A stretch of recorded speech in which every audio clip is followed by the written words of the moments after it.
Fire in Bronx building leaves 19 people dead, including 9 children.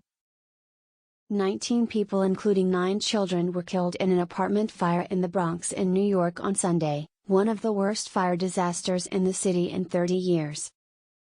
13 people remained hospitalized in critical condition, authorities said late on Sunday afternoon.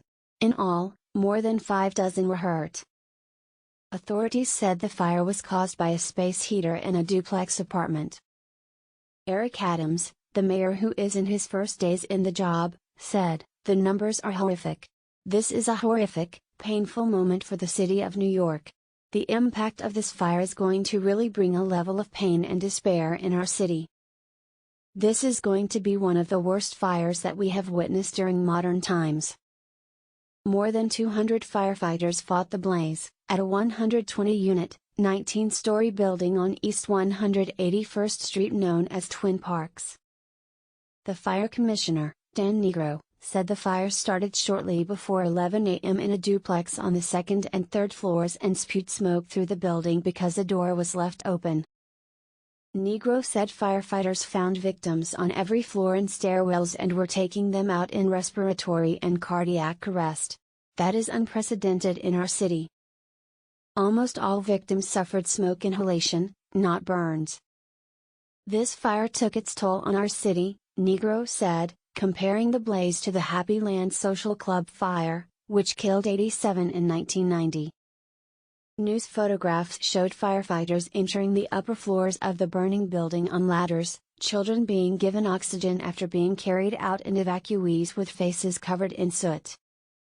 At an early evening press conference, Negro said evidence and witness testimony confirmed that the fire started in a malfunctioning electric space heater. The fire consumed that apartment that is on 2 floors and part of the hallway. The door to that apartment, unfortunately, when the residents left, was left open. It did not close by itself. Central heating was on in the building, Negro said, and smoke alarms functioned. Some residents could not escape simply because of the volume of smoke, he said. Negro also said there was at least one door open from the stairwell to a floor, one of the upper floors. Smoke and heat travels upwards. Adams said a number of immigrants, many from Gambia, were caught up in the fire. "This is a heavy immigrant community," Adams said. "And we want to make sure the residents know that if you need assistance, your names will not be turned over to ICE, Immigration Customs Enforcement, any other institution. We want people to be comfortable coming forward." Some residents said they initially ignored wailing smoke alarms because false alarms were so common in the building. "It seems like today they went off but the people didn't pay attention," said Jose Enriquez, an immigrant from the Dominican Republic who lives on the 10th floor. He said he and his family stayed, wedging a wet towel beneath the door once they realized the smoke in the halls would overpower them if they tried to flee. Another resident, Cristal Diaz, 27, told the New York Post she was drinking coffee when she smelled smoke. "We started putting water on towels and the bottom of the door," she said. "We started putting water on towels and the bottom of the door." Sandra Clayton said she grabbed her dog Mocha and ran for her life when she saw the hallway fill with smoke and heard people screaming, "Get out! Get out!" Clayton, 61, said she groped her way down a darkened stairway, clutching Mocha. The smoke was so black she couldn't see, but she could hear neighbors wailing and crying nearby.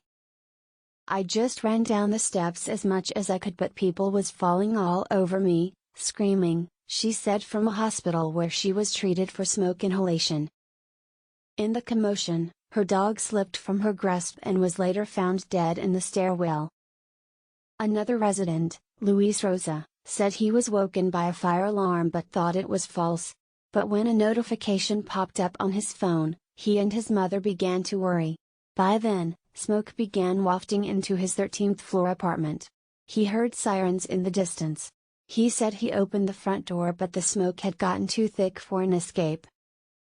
"Once I opened the door, I couldn't even see that far down the hallway," Rosa told the Associated Press. "Once I opened the door, I couldn't even see that far down the hallway."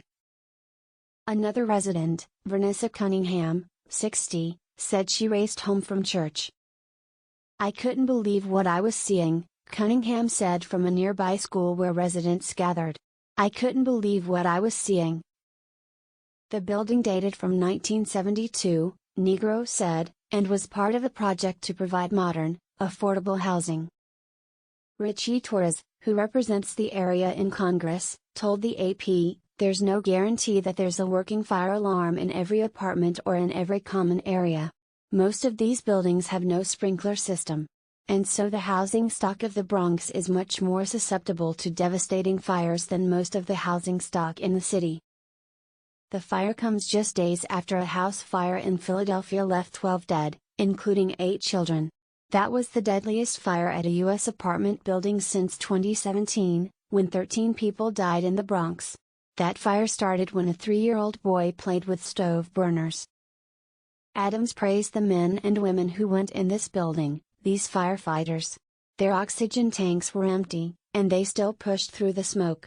"You can't do this if you don't feel attached to the city, this community, and I really want to thank them for putting their lives on the line to save lives." Kathy Hochul, the governor of New York, visited the school where residents gathered.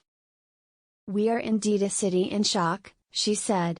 "We are indeed a city in shock." A victims' compensation fund would be established, Hochul said. "It's hard to fathom what they're going through," she said. "It's hard to fathom what they're going through."